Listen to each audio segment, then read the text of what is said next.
Hi teachers, my name is Lori Mustain and my channel is called The Mentor Next Door.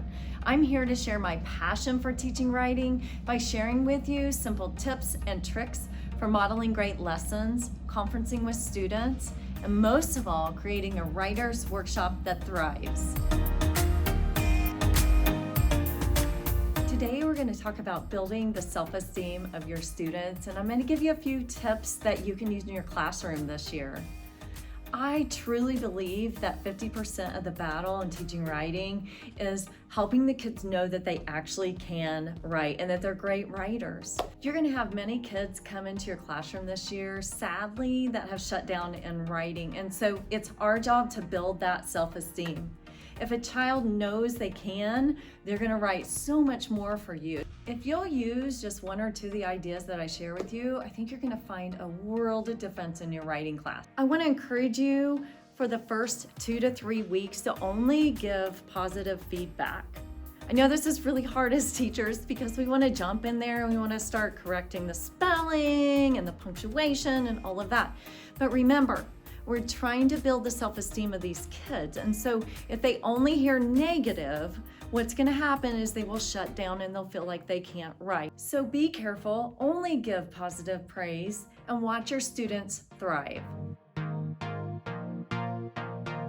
I love using the wow beads. The wow beads are reserved for academic growth.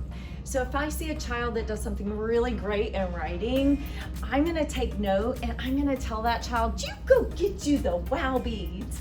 And as I walk up to choose the beads that they want, the whole class claps for them. It's just so neat to see the way that child stands so much taller and has so much more pride in their writing. It's just a small thing that you can do, but a thing that will make a huge difference. At the first of the year, I have my kids write me a letter, and in the letter, I ask them to write, how are they feeling about writing? Are they nervous about it? Are they excited about it? Is there a certain type of writing that they would like to do during the year? And then I always write back. Hang with me, teachers. I know we have a lot on our plates at the first of the year. I know we have thousands of things to do.